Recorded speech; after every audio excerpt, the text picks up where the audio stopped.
Après la signature paix et sécurité, la signature de l'accord de paix et sécurité aux États-Unis, le USA se frotte les mains d'avoir gagné le plus grand pari dans ces marches, dans ces business.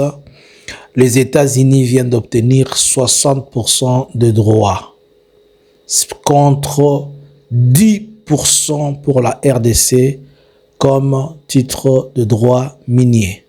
Bonjour, bonsoir. Nous vous saluons de partout où vous êtes en train de nous suivre à cet espace Analysons Congo. Analysons Congo, vous saluez Analysons Congo, échange avec vous. Aujourd'hui, nous sommes le 28 du mois de juin. Nous vous disons merci à vous tous qui nous suivez et nous ne cessons de vous dire abonnez-vous, partagez, soyez connectés. Nous avons hier parlé de la situation des accords que vous connaissez, qui fait polémique et qui va continuer à faire polémique. Merci.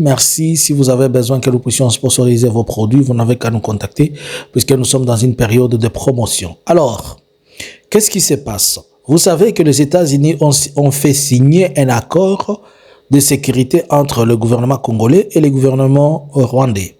Et cet accord a été sous l'égide de Marco Rubio, ainsi que le ministère des Affaires étrangères, on peut le dire, des États-Unis.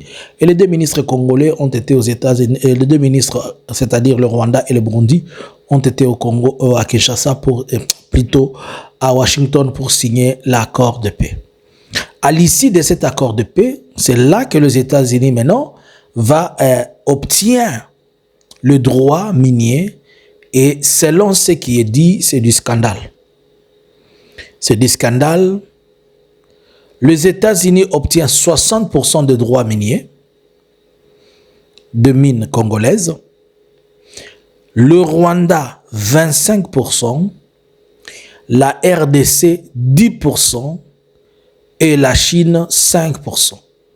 Mais il y a quelqu'un qui n'est pas encore dans la danse, c'est le Qatar. Alors que la RDC est propriétaire de mines, mais elle n'a que 10%.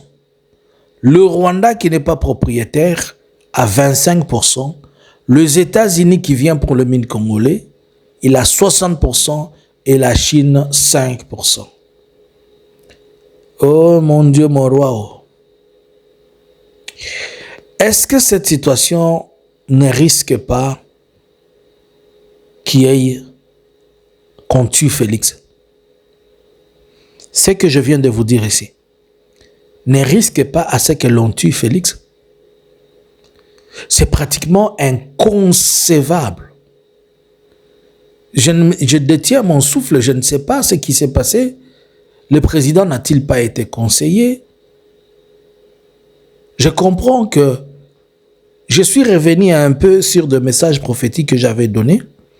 Il y a un message de 19 avril 2019 qui parle de la chaise. Et dans ce message, il était dit, si vous allez sur ma chaîne La Vérité Miracle, dans ce message, il était dit que nous allons arriver dans une période de guerre et que dans cette période-là, Félix sera coincé, il ira vers Donald Trump. Dans ce message, on parle très bien, je précise bien, quand le Seigneur m'avait donné, il ira auprès de Donald Trump, chercher le secours de Donald Trump, mais après Donald Trump lui dira, tu vois comment tu t'es piégé, tu ne peux plus sortir. Et c'est quand je suis en train de voir ces choses, ce message-là est en train de revenir. J'ai eu encore un enfant en moi qui m'a appelé, il m'a dit, papa, ça fait 3 mois, papa, je vois le président, lui avec ses gens, dans un bus, ils arrivent quelque part et ils sont bloqués, ils ne peuvent ni rentrer, ni avancer, et ils commencent à fuir chacun. Excusez-moi que je vous mette ça. J'en parle seulement comme ça. Je pense que Félix s'est piégé à un niveau impossible.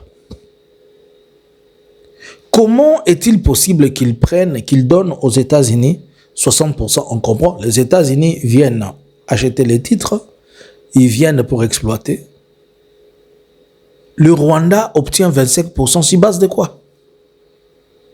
Et nous, qui avons les minerais chez nous, qui avons la terre chez nous, qui avons les mines chez nous, on n'a que 10%. 10% Pamba. Et après, La Chine a 5%. Bon, disons, est-ce que ceci peut être changeable?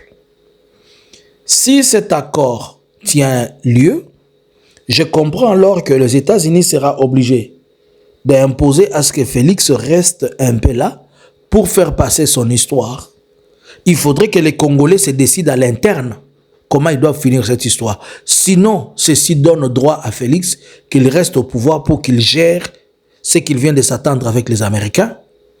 Et surtout que le Parlement puisse ratifier ça. Le Parlement doit passer sur ça, il doit ratifier ça. Mais est-ce que plus tard, nous pouvons sortir de cette histoire? Difficile à dire. Si un autre gouvernement vient, il peut négocier pour que nous puissions sortir, mais ça sera aussi compliqué. 10% de droits miniers sur les 100%. Bisso, Congo, 10%. 10 000 de Bapessi Bisso. États-Unis a joué 60%. Rwanda, 25%.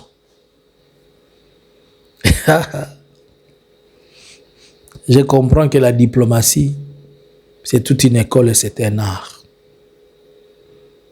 Dis-moi un peu, est-ce que vous n'êtes pas choqué? Peut-être le mot choqué, s'il est trop petit.